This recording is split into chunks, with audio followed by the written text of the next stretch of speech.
그러니까 나쁘게 말하면 중증 아토피가 되면 인간으로서의 당연한 일, 먹고 자고 화장실 가고 이게 다 망가져 버리는 겁니다. 일상생활이 안 되는데 학교 다니고 회사 다니고 이런 사회생활이 되겠나요? 미용적인 문제도 크고 심리적으로는 더욱 위축이 돼서 우울증도 동반되는 경우가 많습니다.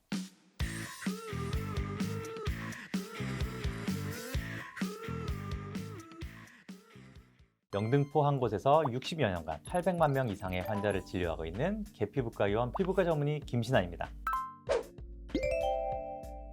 참 안타깝지만 아토피 그거 그냥 피부병 아니냐, 가려운 병 아니냐 이런 인식 가지신 분들도 아직 계시고, 아토피에 대해 그래도 좀 아시는 분들도 가려워서 괴롭지 힘들겠다 이렇게 공감은 하시지만, 실제로 중증으로 넘어간 아토피는 대단히 심각한 문제입니다. 그냥 일상생활이 아무것도 안 된다고 보시면 돼요. 온몸이 상처라서 따가워서 씻지를 못하고요, 옷 입고 벗을 때는 그냥 진물이 나고 피부가 찢어져 버립니다. 밤에는 가려워서 제대로 잠을 못 자고, 너무 가려울 때는 상처 투성이 피부를 또 긁게 됩니다. 자기도 아파서 울면서 긁고 있어요. 밥 먹을 때도 입술 주변이 다 찢어져서 입도 크게 못 벌리고, 또 조금 짠 거나 매운 거 먹으면 얼굴 전체가 벌겋게 일어나게 됩니다. 그러니까 나쁘게 말하면 중증 아토피가 되면 인간으로서의 당연한 일, 먹고 자고 화장실 가고 이게 다 망가져 버리는 겁니다. 일상생활이 안 되는데 학교 다니고 회사 다니고 이런 사회생활이 되겠나요? 미용적인 문제도 크고 심리적으로는 더욱 위축이 돼서 우울증도 동반되는 경우가 많습니다. 그야말로 총체적인 난국이에요. 아까 중증 아토피는 우선 면적으로 판단한다고 말씀드렸었죠. 20살 남성분 중증 아토피 환자분의 사진입니다. 보시면 목, 가슴, 배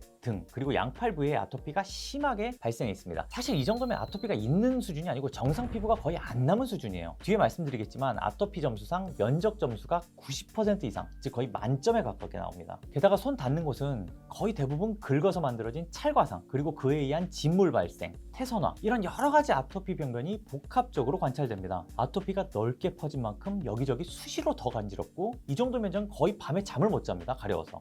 굉장히 중증이에요. 이번엔 중증 아토피 중에서 가장 끔찍하고 괴로운 악화인 감염 동반형입니다. 합병증에 의한 악화죠.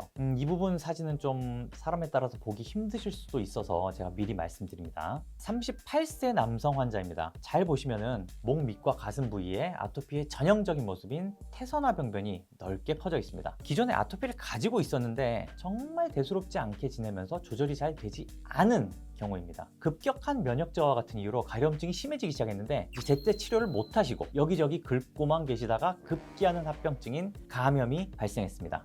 중증 아토피의 감염은 두 가지로 나뉩니다. 하나는 세균성 감염이고 하나는 바이러스성 감염입니다. 근데 이 정도로 피부 장벽이 약해진 게 아니죠. 이건 거의 피부 장벽이 없는데, 이렇게 피부 장벽이 없어진 상태에서는 복합 감염, 즉 세균과 바이러스가 동시에 몸에 침입을 합니다. 온 피부가 통째로 다 짓무르면서 이젠 아토피 상태를 넘어서 전신 화상에 준하는 상태로 악화가 되기도 하고요. 가장 최악의 경우에는 피부를 뚫고 몸속과 혈액에 균이 침투하는 전신 감염 상태, 폐혈증으로 악화됩니다. 이쯤 되면 피부과를 넘어서 감염내과와 함께 치료를 해야 되고, 일반 입원도 아닌 중환자실 입원을 하게 됩니다. 말 그대로 생명이 위험한 지경까지 가는 것이죠.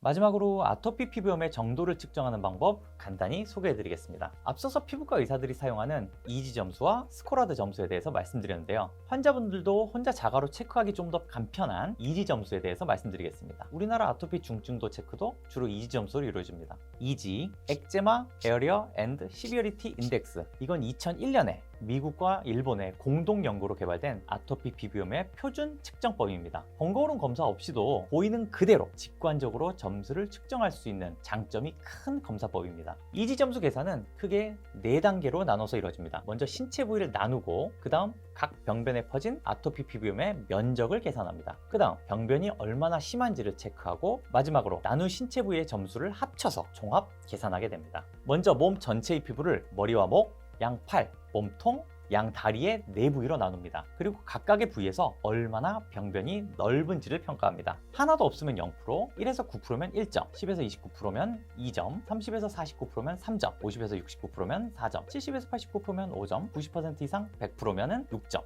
이런 식으로요. 그 다음 병변이 얼마나 심한지를 봅니다. 홍반이 심한 정도에 따라 0에서 3점, 부종과 구진이 심한 정도에 따라서 0에서 3점, 긁은 상처가 심한 정도에 따라서 0에서 3점, 태선화가 심한 정도에 따라 0에서 3점을 평가합니다.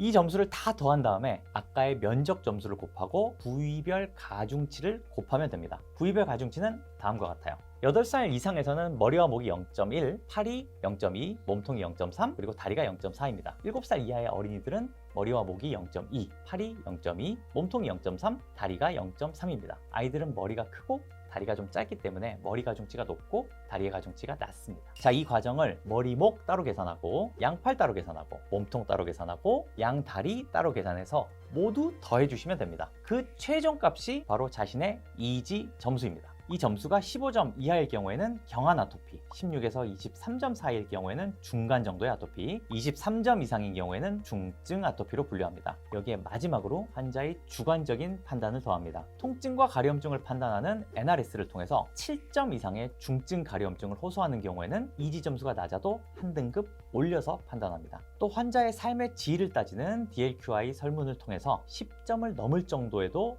중증으로 판단해서 이지 점수가 낮더라도 한 등급 올려서 판단합니다. 자, 이제 일반 아토피와 중증 아토피의 차이를 말씀드리면서 어디서부터 중증 아토피인지를 말씀드렸는데요. 중요한 거는 방금 보셨겠지만 환자가 얼마나 불편한지, 얼마나 자신이 괴로운지가 사실 굉장히 중요한 부분입니다. 따라서 자신이 느끼기에 너무 괴롭다, 아니면 우리 아이가 보기에 너무 괴롭다 하시는 경우에서는 얼마든지 그 상태가 중증으로 갈 수 있다는 뜻이기 때문에 항상 조기에 병원에 오셔서 치료를 잘 받으시길 바랍니다. 지금까지 피부과 전문의 김신환이었습니다. 감사합니다.